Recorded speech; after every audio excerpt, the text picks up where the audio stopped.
Mortgage repayments are now 10% of household income, or almost. Let's have a look. Hello everyone, Florian here and welcome to another episode of HeiseSays on this beautifully hot Queensland day where for the first time I'm maybe a little against my ban on air conditioning, but I'll hold true.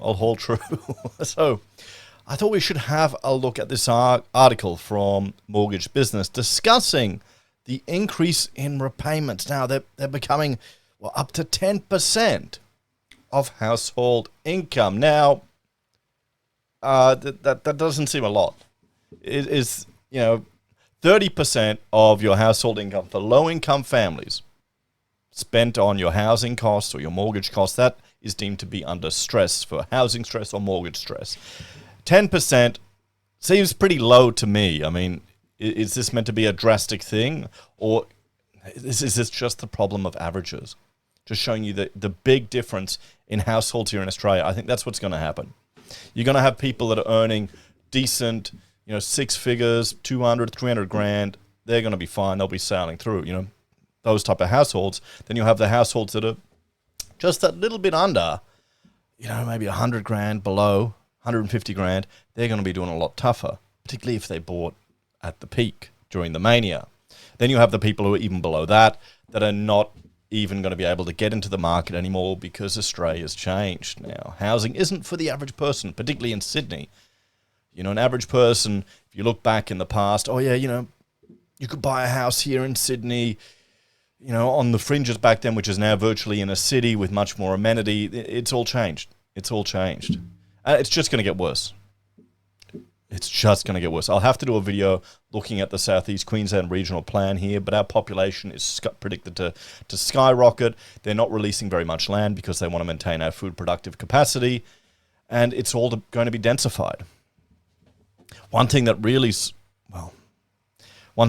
make a great conspiracy scary video is the shift from minimum number of car parks to maximum number. Just think about that in apartment buildings. They're capping the number of car parks you can have, which is going to be great for developers. They don't want a car parking. You can't make much money, but you need car parks, guys. I still remember all the students designing things at uni without any car parks. And, they say, use public transport. And I always would ask them, how did you get here? With the car, every time. But anyway, I'm going off topic like I always do. Let's check this one out. Repayments now almost 10% of household income. The central bank has flagged that mortgage repayments have escalated above the previous projections made in 2008. In an address to Bloomberg yesterday, on the 11th, a few days ago, yesterday, RBA Assistant Governor Christopher Kent revealed that required household mortgage repayments, interest plus scheduled principal repayments, have increased around 7% of household disposable income to almost 10% since May 2022. Hang on, let me just adjust that camera. There we go. Professional setup here. Okay, that doesn't seem that bad, does it? I mean, we can't really get the fire and brimstone going with this one. No, 10% of your disposable income is going to your mortgage repayments. That seems like quite manageable. And okay, what you'll do is you'll throw more off it or get rid of your other debt, or you'll invest it. I mean, this is what I'm doing, squirreling away everything I can into dividend earning shares. Nice and boring. According to Mr. Kent, these figures sit above estimates of the peak reached in 2008, when the cash rate sat at 7.25%, which required payments for households with a large mortgage eating into higher shares of their income. Required payments will continue to rise a little further in the period ahead as fixed-rate loans taken out during the pandemic reached the end of their fixed-rate period, he said. The share of such loans has already fallen substantially from close to 40% in early 22 to about 20% today. Yeah, and that's the reality of it.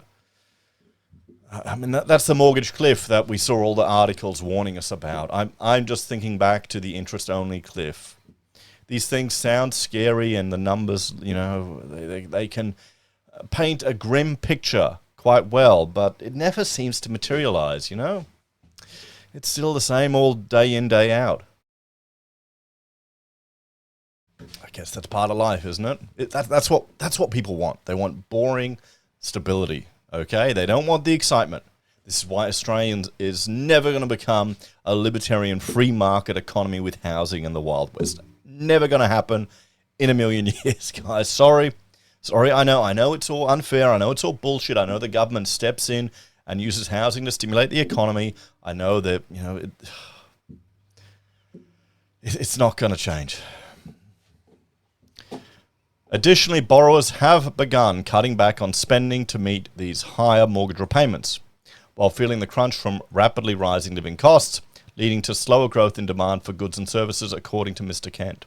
However, he noted that households that have savings are now earning more and could spend more as a result, acting as a counterbalance to households that are spending less to an extent. Okay, so those of you that got, a couple of $100,000 in cash just sitting there not doing anything, you're going to get more interest every month. You actually might get some decent interest every month. However, the stock of household debt in Australia is larger than the stock of household savings. Since rates have been rising, the contribution of interest received by those with savings to the growth of disposable income has been noticeably smaller than the extra interest payments made by those with debt. Okay, so we're still going to feel it in the retail sector. I went and bought a replacement tire today. If you'll see the poll I put on my community post asking viewers if a man should always change a tire on a car. One person said he's never had to do it in 20 years. And I guess I've done it so many times, I'm used to it. I remember once we had a big presentation for a client, big job. We had worked through the whole night, or the boys had worked through the whole night. I went and got some sleep and came back. We'd worked on it for weeks. And just as I was to start the car, the tire burst, or the tire was flat. And so you know what I had to do? Change it, boom, go to the meeting, all fine. I used to have a Smart for 2, and it had one of these bullshit little spray chemicals you put in to seal it up. So, I lost the tire on the highway, got this spray chemical, attached it to it, and it just dribbled out the hole. It was this most useless thing in the world. But anyway, back to this. Why did I go off on that tangent?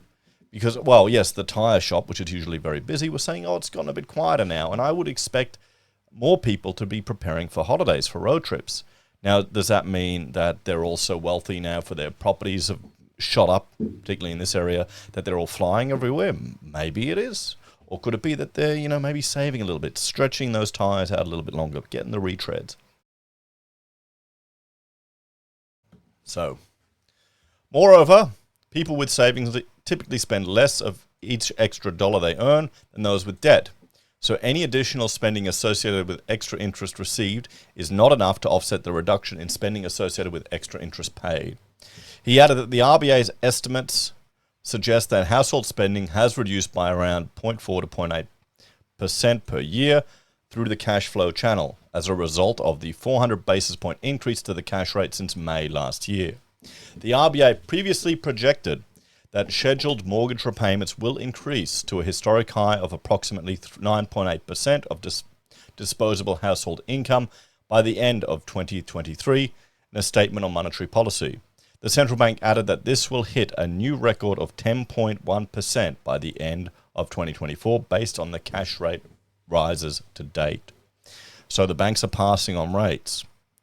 Australian banks have passed on about 75% of the increases to deposits, in line with past phases of rising interest rates, according to the Assistant Governor. He further noted that the extent of the pass-through to deposits has been relatively high when compared to other economies such as New Zealand, around 50%, or the United States, around 35%. So there you go, guys. I know it's the Australian way to love bitching about everything, but there you go. We're beating New Zealand and the US in how much we're getting back on our deposits. I know there are going to be some of you out there with big hordes of cash that are actually earning decent money now, or noticeable money, Remember when you get like 0.1%? Among other things, this difference may reflect Australian banks' focus on variable rate borrowing and lending, Mr. Kent said. So there we have it, everyone. So let's have a chat about this. So I think this is showing you the divide in our country. You've got people who are doing well, who are not going to notice the tough times that it's not even really that tough, to be honest. Depends on the sector that you are. The challenging times. I think retail employees are going to be the ones that will hit it as people make lifestyle changes. Here's an example of the other day. Glasses, need to clean them. Went to Officeworks, forgot it. We bought, what did we buy? Something from Officeworks. I can't even remember anymore. Just some stuff we needed to get. A new laser toner. So this is the whole family going back from church, stopped in at Officeworks on the way. And you can imagine how fun that is with 6 kids running around Officeworks. Nevertheless, I forgot to get my, wipes for the glasses. And I thought, okay, well, I'm sitting at home. I'll do the old Amazon. Let's check. It was cheaper for me to get it from Amazon and get it delivered at home. So there you have it, guys. So I wonder if we're going to see a shift to more online spending as a way to save some money. You tell me. Anyway, guys, 10%, it doesn't sound scary to me, but, there you go. It's probably just showing the differences in Australia. As always, thanks for watching. Check out HeiseBim or HeiseDoes. And if you're a fan and want to support us, you can on YouTube or Patreon. Use the referral links, buy the pocket squares, or call me if you need an architect. Take care. I'll see you next time. Bye for now.